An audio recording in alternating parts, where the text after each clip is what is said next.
Jill's right, your left. John Sortino, founder and creator of Vermont Teddy Bear, co-founder of the Cambridge Entrepreneurship Academy. Welcome, John. Do you live in Vermont, John?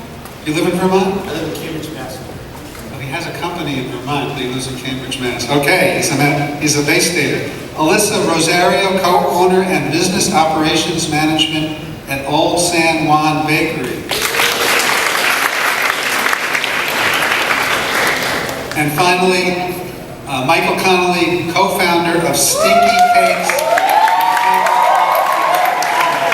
Welcome to our panelists, and I'm sure we're going to have a great discussion.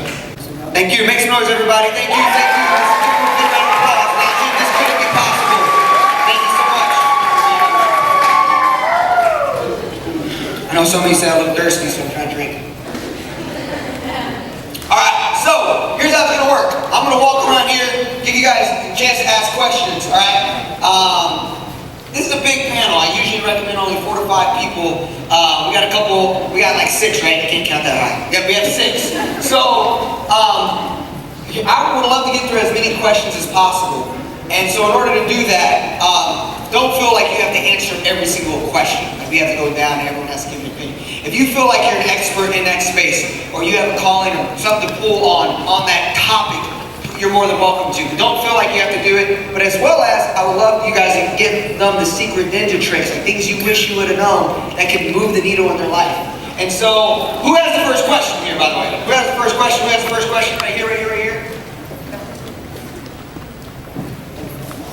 What's the best way to get startup money? Are there grants? Awesome. If any of the people from the local maybe will also be helpful, listen to this community area, ideas around that, that'd be great.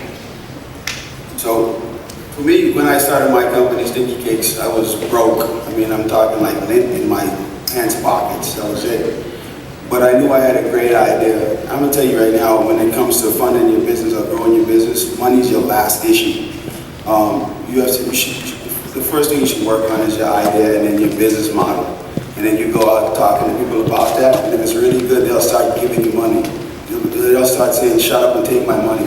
And then you'll have money to fund your business. That's how I started to do my business. I also don't think you also need other people's money. I know that sounds scary, but when it's your own money, you work that much harder. Just like Mike, I started with nothing. I mean, just decided that I was going to do this and started living paycheck to paycheck, and literally just threw myself in and had a little bit of savings set aside. But still to this day, I've been doing it a little over 5 years. I have no investors, so that's nice. I make all the decisions. Cool, awesome. Next question. I would like a question from a student. Thank you very much. Go ahead, what's your question? What was the biggest struggle that you had to get to, that you went through to get to where you are now? What is the biggest struggle you had to go through to get to where you are now? Here's a copy of I'll work with it. I would have to say I inherited the business, and the biggest struggle for me to where I'm at now in running the business has been learning all the failures that can come with it. When you build a business, you start off with an idea, and I think everyone here started off with an idea, and they had a goal, and they wanted to know what they wanted to bring their business idea to fruition. And I'm sure there was a lot of doors that were slammed in their faces, and there was a lot of people who said no, but they never gave up. And I know that for me, I had to take a business that was already established, and I had to change the business model. I had to bring it to modern times, and that's been difficult to get the buy-in from your customers, to get buy-in from the people who started it, who were my parents. But I think in starting a business, it's always the grind. I think that's the hardest part, is starting the grind and establishing yourself. The biggest struggle I had was finding an entrepreneur education to teach me what to do. And I think the teachers here today in this program is great, because this stuff didn't exist when I was doing it. But an entrepreneur education, with everything that people said today, you don't need an idea, you don't need a business plan, you don't need a lot of stuff. What you don't need to kind of go through a process. And what school basically teaches you is to go through a process that at the end of school, you're going to go out and get a job and apply with 1,000 other people to get that job. Then after, by the time you're 50, you're going to realize, in fact, this is a fact, 1 in 2 Americans by the time they're 50 will either start a business or have started a business. And 95% of them will fail. And the biggest reason they fail is because they don't know what they're doing. People think that being an entrepreneur is something you're born with, or something that you learn. You're born with leadership skills. You're born with business skills. It's not true. It's more of a process. And every speaker you heard talking today, talked about the process they went through. When I started my teddy bear business, my process was learning how to make a teddy bear. Then I sold it on a teddy bear cart in Burlington, Vermont. A block and a half where Ben & Jerry's was starting up their ice cream business. And right across the street where Brugger's Bagels was starting up their bagel business. All within a block and a half of each other were 3 companies that today are probably $1 billion of easy business. And our struggles earlier on were learning how to do our craft. I needed to learn how to make a great teddy bear. Obviously learning how to make great bakeries. Mike and I put together an academy that we are the first process part of teaching entrepreneurs like yourself. The earlier you start in learning this great profession, you're going to go through a few struggles, but it's the greatest profession in the world. You're going to make more money at it, you're going to be successful at it, and especially if you have an education going along with it. It's really not that hard to do. If I can do it, literally anybody can do it. I graduated 2.000000001 from the State University of New York College, and I went on to take my company public and took it into a $100 million market. When you take a company public, you reach such a high level of entrepreneurship that the levels that I had to go through to get to that level were all important. I learned them sometimes with mentors and people teaching me, but many times I had to learn them by myself. I suggest you learn them from people who can teach you really well. Awesome, awesome. By the way, I think this would be a good time. I know the president gave a brief bio of everyone, but I think it'd be cool if each of you, the local entrepreneurs, can give like a 30-second who you are, what you do, and where do you feel like you can answer the best questions for these students. And we just start with Mychal, and we'll just end here. So, sounds good? Go ahead, Mychal. Thank you. All right, so I'm Mike Connolly, aka Mr. Stinky Cakes. I started a baby gift company about 8 years ago with my wife called Stinky Cakes. We rocked the heck out of it. An entrepreneur to me is someone that identifies a problem, comes up with a solution to that problem, and gets paid for that problem. And I love teaching entrepreneurship, and that's why I teamed up with John to teach people like you all over the world how to succeed in entrepreneurship. Because once you have the right mindset, and you got the right mentors, you got the right business model, and you understand how to market it, and you can make money. And that's one of the things that I love doing and love teaching.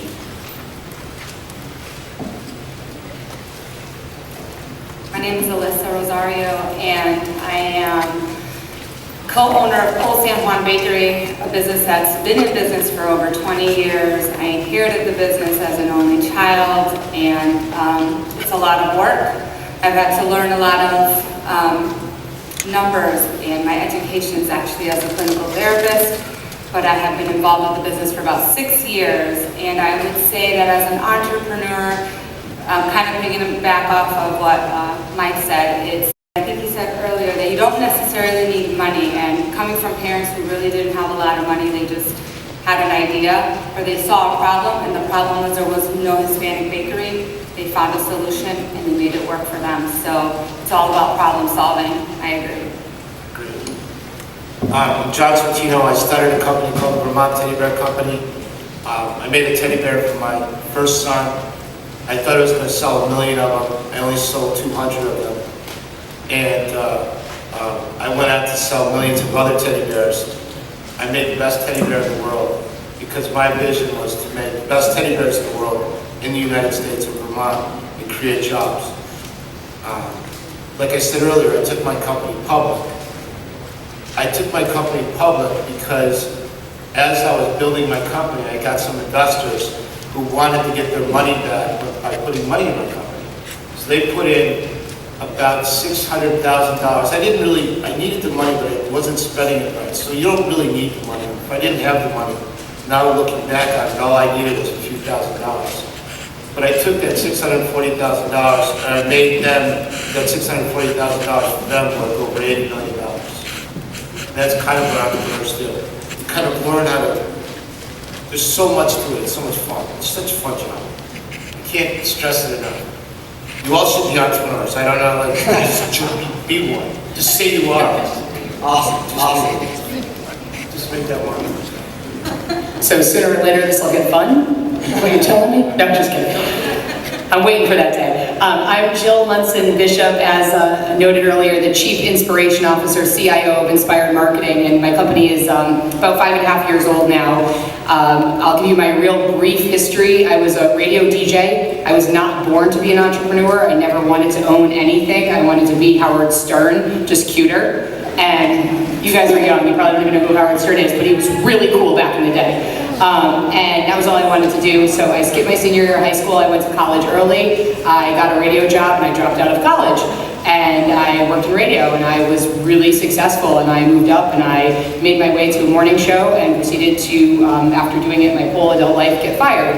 And had never been fired from anything, didn't know what to do. You mentioned my two boyfriends, John, Ben and Jerry. We hung out for one day. I ate a lot of ice cream and felt very sorry for myself. And then I proceeded to go into retail management.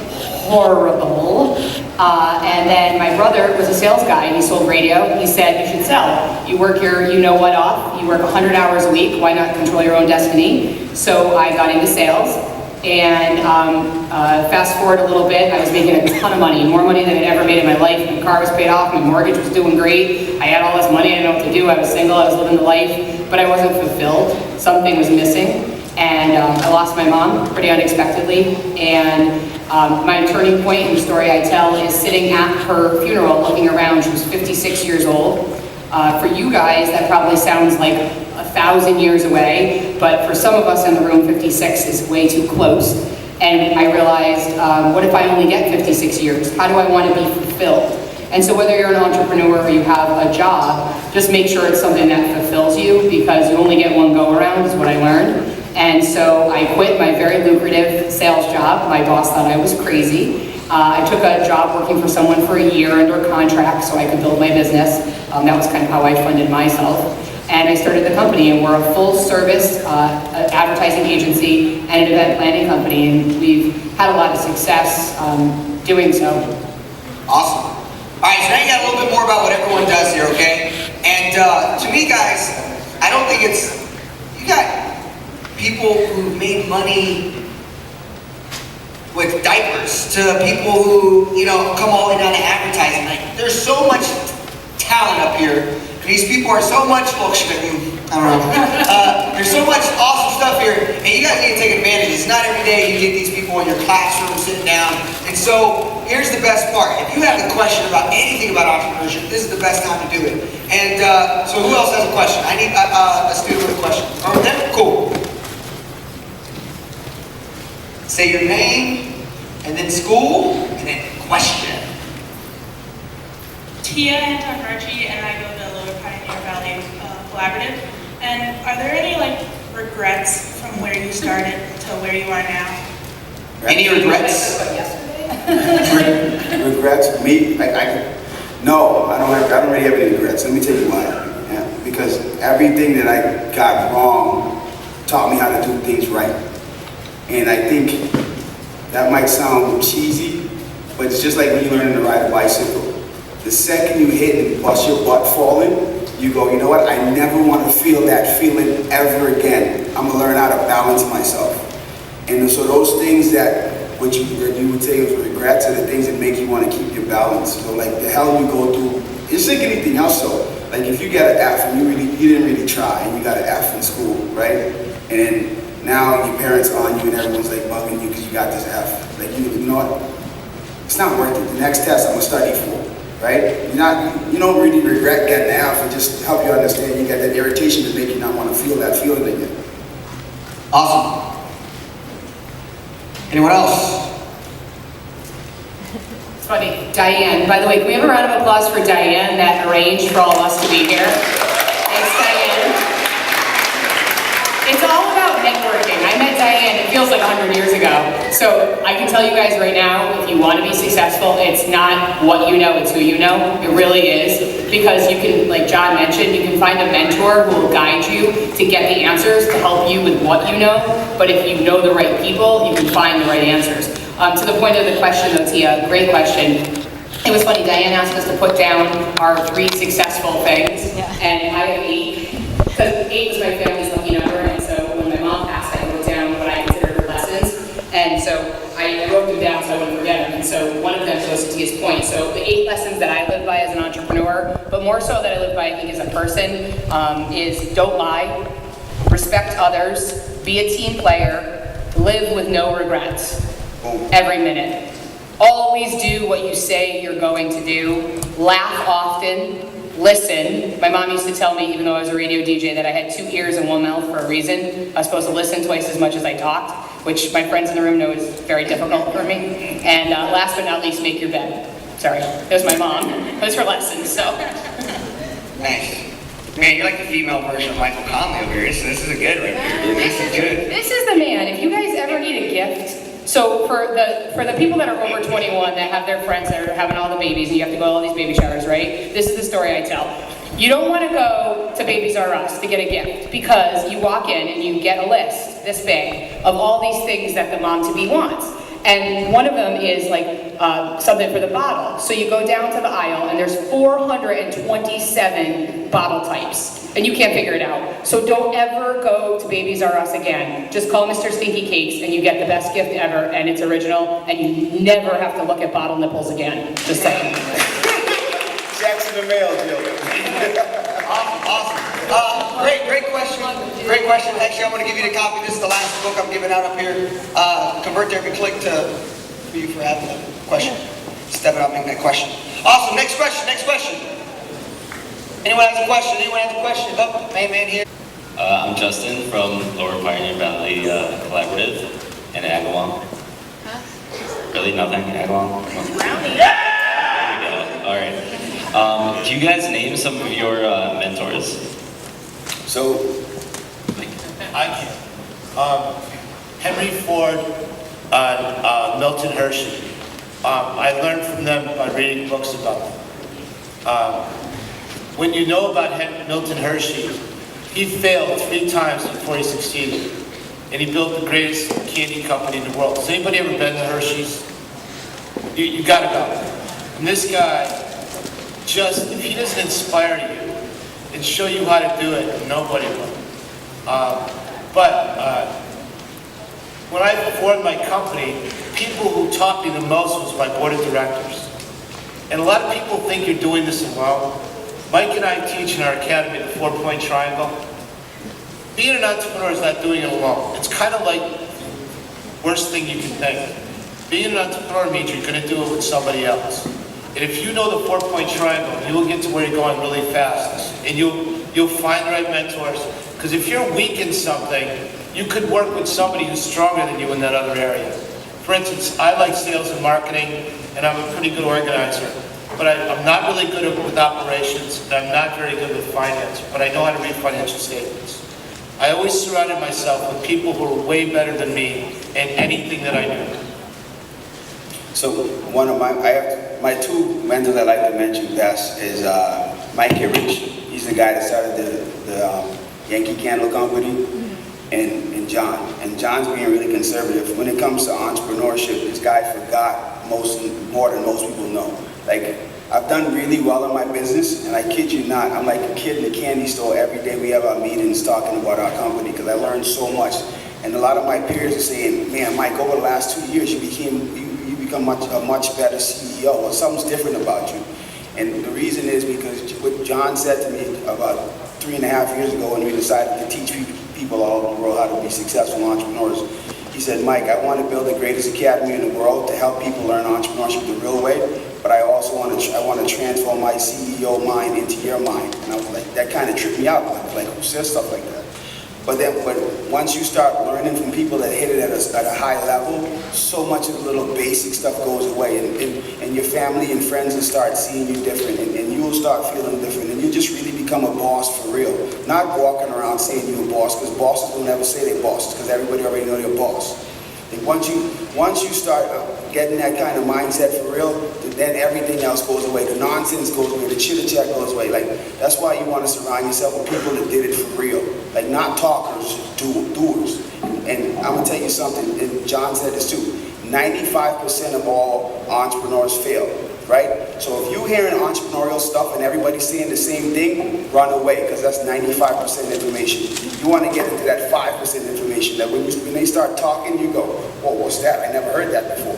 That's when you start, that's when you with the winning kind of mentors. So if you're going to do it big. And let me tell you, in order to get a heavy hitter mentor, you have to already be have the heavy hitter mindset, because they're not going to waste their time with someone that doesn't even have the mindset. So you got to be prepared for it when it happens.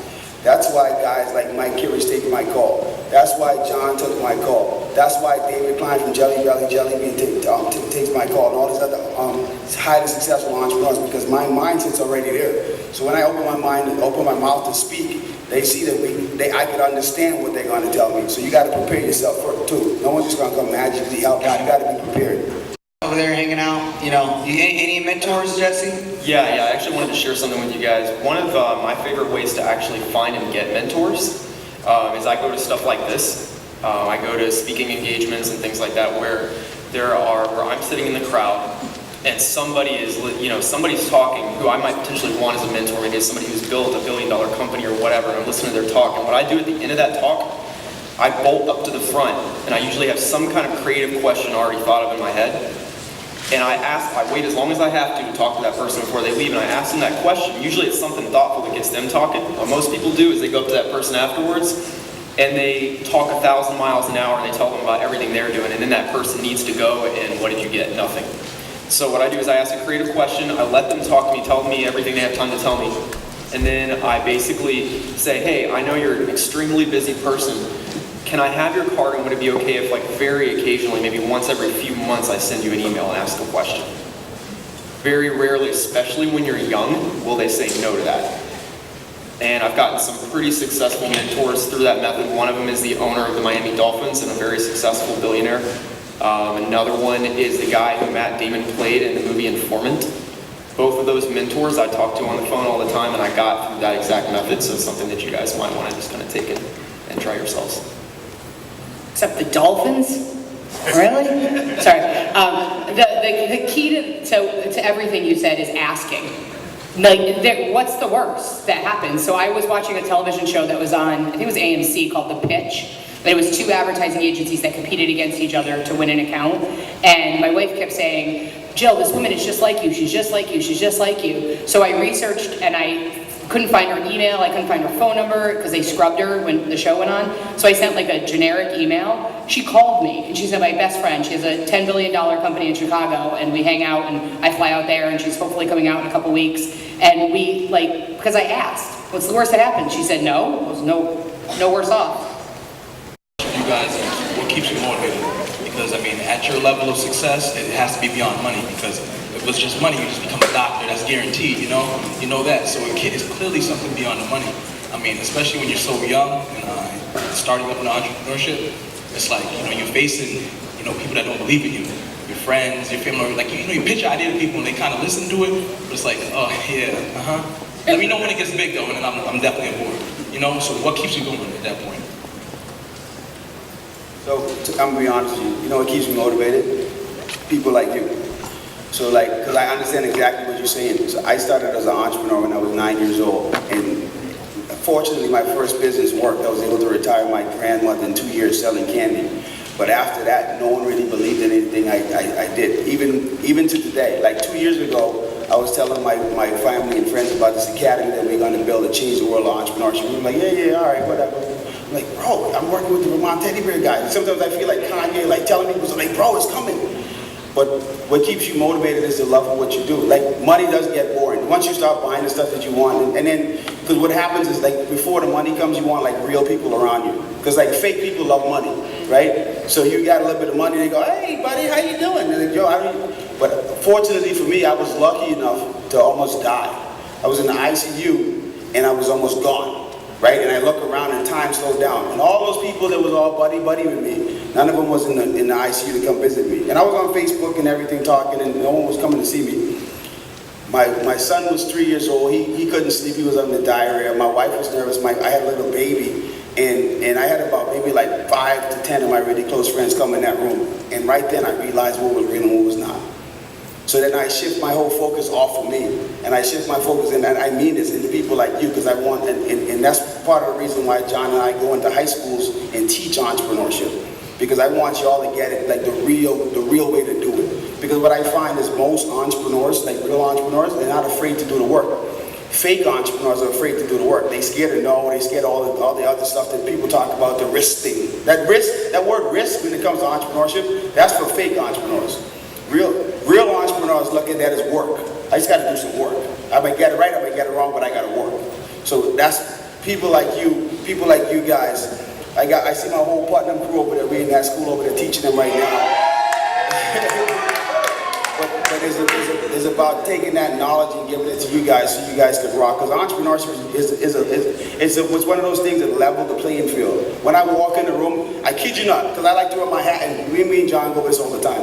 I wear my hats and my jeans and whatnot. I walk in the room and tell people should be funny. The second they hear I'm Mr. Stinky Cakes, they start shaking my hands and, hey, how you doing? At that point, they already lost me, right? So when you go in, that's one thing I love about entrepreneurship too. You could be you. You could be you. So I love it. I do it. My motivation is teaching guys like you, teaching rooms like this, they gotta do it for real. Awesome. Anyone else? Devin, you haven't said something in a while. I would say what keeps me motivated is the love of creating something still, and the idea of setting an example. I think that's my main motivation. That's why I got into the speaking and stuff like that. It's the same thing, to be an example, to show that look, it's possible. You can come from these areas and you can actually do something with yourself. And to go off of like mentorships, and what keeps you motivated is having the right mentors, because they say that you can't see the picture when you're in the frame. Meaning when you're in the picture, you can't see stuff around you. So you might be emotional about something, but they'll sit back and tell you like, that's stupid. You need to go over here and do this. But you're like so focused on this, you're so like, you can't see the bigger picture. So mentors kind of help have a non-biased opinion and give you some insight on what you need to do to move forward. My mentor, my best friend, he's 57 years old. It's like we talk like 4 or 5 times a day. He's ran high-tech companies, food companies, and he's always telling me stuff that hurts. The first time I did my first speech, I was so nervous and I was scared. He was sitting in the audience looking like this. Like literally. And then I got off the stage and he said, look, if you ever do that again, don't introduce me as your mentor. With a straight face, dead serious. And I'm like, God, can you put a little sugar on it? Sugarcoat it a little bit? And he was like, don't ever introduce me as your mentor if you do that again. You need to practice. And he sat me down in his office and he made me go over the speech, and I was just looking at him, and he went and got some paper and started drawing all these faces and putting it around the conference room. One of them fell over. He was like, look, man, you put him to sleep. So it was just like, those mentors are so important to keep you motivated and keep pushing. Sometimes I'll call and be like, man, I want to quit this, and this. He's like, okay, you done? All right, now get back to work. You're like, all right, cool. But surround yourself around those people that are going to be dead brutally honest with you. You need that, because you don't need no sugarcoat stuff. That's the only way you're going to grow, is if you have that realness. You have to have it. Great stuff, guys. Keep these questions up. I see a lot of questions. You got a question over there. So cool. You have a question, right? Cool. What's your question? Name? My name is Chris. I go to school here at STCC. I wanted to know more about the Cambridge Academy, like how you get in it and where it's located, stuff like that. Cool. So the thing about the Academy, Mychal and I, first of all, I love working with Mychal. He calls me, I forgot what, I think I call him Gabby, he calls me Hop or something. But it truly is the greatest academy in the world. And I say that because I already know I've got success in it. And Mike will tell you about how to get in and stuff like that. But I'm not trying to oversell the academy. It's just an entrepreneur education is all it is. It's just helping you get through levels so you can get to the next level. What motivates me is building something successfully and putting it together correctly, because I know how to do it. what might motivate you is just making it. How do we get in it though? What's the way to get in? So the best way to get in the academy is Cambridge Entrepreneur Academy as an individual, and if you want for high schools, you can see Mary over there at our table. She'll be able to Easy enough. Information. Yeah. You got Stick, you got the Academy right here, highly recommend it. It sounds fired up. I mean, imagine having Mychal Connolly in your ear all the time. Like, you're gonna be like phenomenal, okay? So that's definitely awesome right there. Thank you guys. I'm gonna keep going. Great question about that. Meet over there. What's your name again? What's your name again, sir? Oh, Chris. Chris, I should see you over there on the table, by the table. The other thing too is that the Cambridge Academy is awesome, and Mike's speaking at my event next week because it's one big incestuous family of entrepreneurs. But you guys are the luckiest generation right now because entrepreneurship is the buzz, it's the thing, and everybody is talking about it. So there are lots and lots and lots of resources out there that us old fogies didn't have. So yeah. Nancy from Putnam. Do you feel complete by being entrepreneurs? Do you feel complete by being entrepreneurs? Yeah. Wow, that was good. That was good. Let's answer that really quickly. No, you're complete when you have like a good personal life, a good business life, I like religious life, a good community life. You put those pieces together, then you're complete. An entrepreneur is just a profession. That's all it is. It's the greatest profession in the world, but it's not your life. Just a professional part. And I think one of the things that we have to remember as entrepreneurs, which I'm sure it's been said and it's been emphasized, it's a lot of work. None of this comes easy. None of these people woke up one day and they were making millions.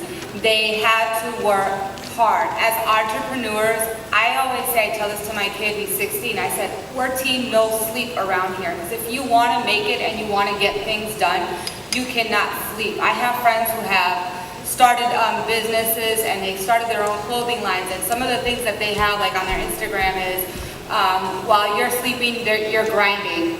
And that is so true. So as entrepreneurs, like your mind is always going. So it's feeling complete. I'm never complete because the minute I step off this stage, my mind's already going as to what's the next step? What am I going to do better? How do I improve? And it's always a constant battle as to how do I make it better and bigger. So it's a non-stop, it's an ongoing battle. At least for me it is. I don't know how for anyone else here, but I know that for me, I hardly sleep because I can finish one idea and I can complete it to success. And then the next thing is, well, shoot, what's the next thing? It's what makes Starbucks great. It's what makes the Apple products great. It's because they're always going. Yeah, I agree. Entrepreneurship completes me in the sense that I have the other pieces in my life where I want it to be. I have a beautiful wife, I have healthy children. You know, I give back to my community. I believe in my God, all this other stuff. But what I find is I use my entrepreneurial education to manage all that other stuff. And I'm going to be real quick with this. A simple example. Like my wife, because I'm big on Facebook and social media. All you can follow me, Mr. Stinky Cakes on all platforms. Right? But my wife used to say, well, when I post on Facebook, you never like my stuff. And I was like, oh crap, how do I fix this? Entrepreneurial solution was I got to turn this into a system. So now, anytime my wife posts something on Facebook, I get an alert, right? So then I like her stuff and comment on her stuff. But that's an entrepreneurial solution. Like entrepreneurs find solutions to problems. So like that's why I love being an entrepreneur, because I can apply it to anything in my life. She'd kick your butt. Hey, yeah, make sure no one go say that. This is in confidence. You do know this is being recorded, right? And Adrian and I are like this, so you're screwed. Yes.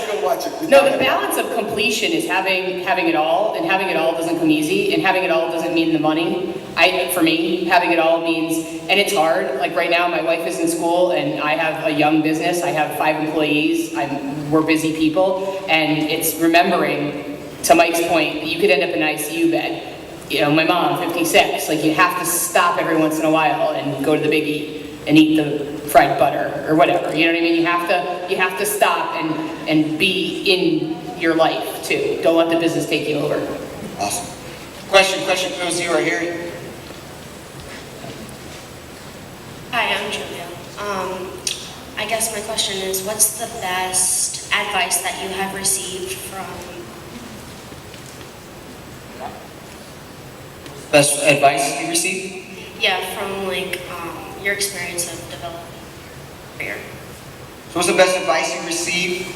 My best advice came recently from John, because like after I was going beast mode and stinky cakes and like everything was happening how I wanted it, and I always felt like I was spinning my wheels, I couldn't understand what I was doing wrong. But what I was doing wrong was doing everything myself, right? What John taught me was how to teach, how to learn and operate like a corporation. Even though I had a small business, he said you got to operate like a corporation and delegate everything, right?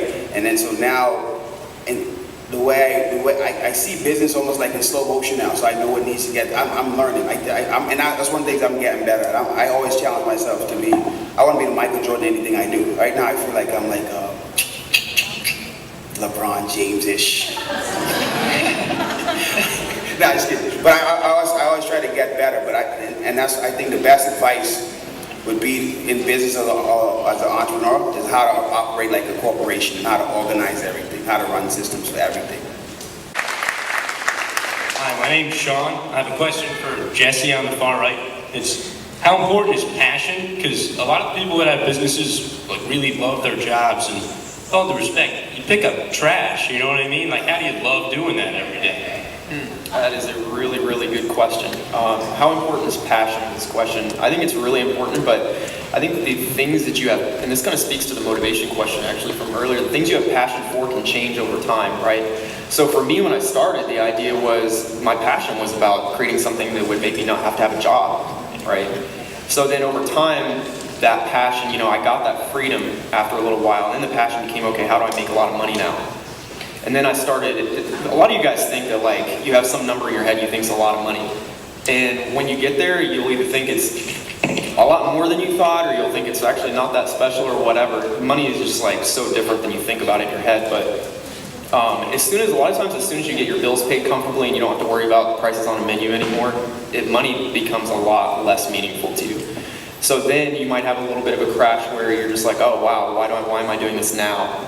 And you might have to restart and pick a new motivation, which is what I did. What makes me passionate now is that I've got a big team of people, small team, I guess it could be considered, it's a relative thing, but I got a team of people who are paying their bills with the checks that I write them. That's it. And they have kids that they're taking care of with the checks that I write them, and they have dreams that they're hoping that I'm going to be able to help them fulfill. And that is where a lot of my passion comes from now. And that's what drives me to get up every day early, and what drives me to be sitting with my laptop even while I'm watching TV, I'm answering emails or whatever, which I'm sure all of you guys can relate to. You're watching the Dolphins, I'm not even a Dolphins fan. Anyway, yeah, your passions can change over time, but passion's incredibly important, because if you're just doing it because you have to, you're never going to last through the challenges that come with being an entrepreneur. And you said for Pete's sake, it's trash. I'm gonna tell you something. I said this to the group of Putnam students yesterday. What do you rather have? A really cool idea, this unique idea that's making no money, or a business model that's bringing in money? And everyone said they rather have a business model that's bringing in money. The idea is nothing. It's the execution of the idea that counts. And his business model is crushing it. And like he said, now his passion is helping the people that he helped. So if you understand that, that's 5% information again. And also on top of that, I would go in with saying, there's two types of people, right? There's two types. There's entrepreneurs like Mark Cuban, who are serial entrepreneurs. They can get fired up about a trash company, selling washer machines, making turkey legs, and be okay.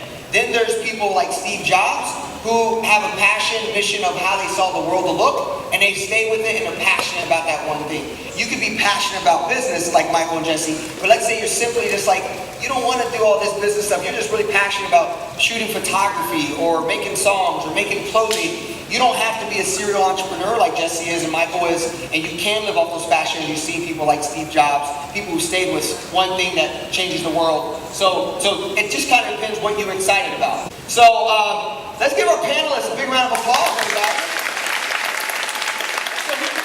Hi, it's the Kellogg Crew. I'm Chris Kellogg. And I'm Dina McMahon. Cambridge Entrepreneur Academy is an amazing place online where you can go and learn how to become an entrepreneur. I think all parents like ourselves, Dina, have dreamt about working for ourselves, planning our own schedule around our kids. And you can do that now, and you can do it at a very reasonable price. Instead of spending thousands and thousands to go to college for however many years you need to do that, how about just $99 a month It's for an- as long as you need the program. Yeah, it's an incredible offer. Some people need it for a month or maybe 3 months or a little bit more. Call 857-496-5980 for more details. And I went on a one-on-one because with the program, you can have a one-on-one with either John or Mike, who are the entrepreneurs at Cambridge Entrepreneur Academy. And I talked with Mychal Connolly, a.k.a. Mr. Stinky Cakes around here. Yeah, that's right. He gave me some incredible advice on how to run my side business even better. He told me things about Facebook I don't think people at Facebook know. It's amazing how much you can learn. Check out CambridgeEntrepreneurAcademy.com. That's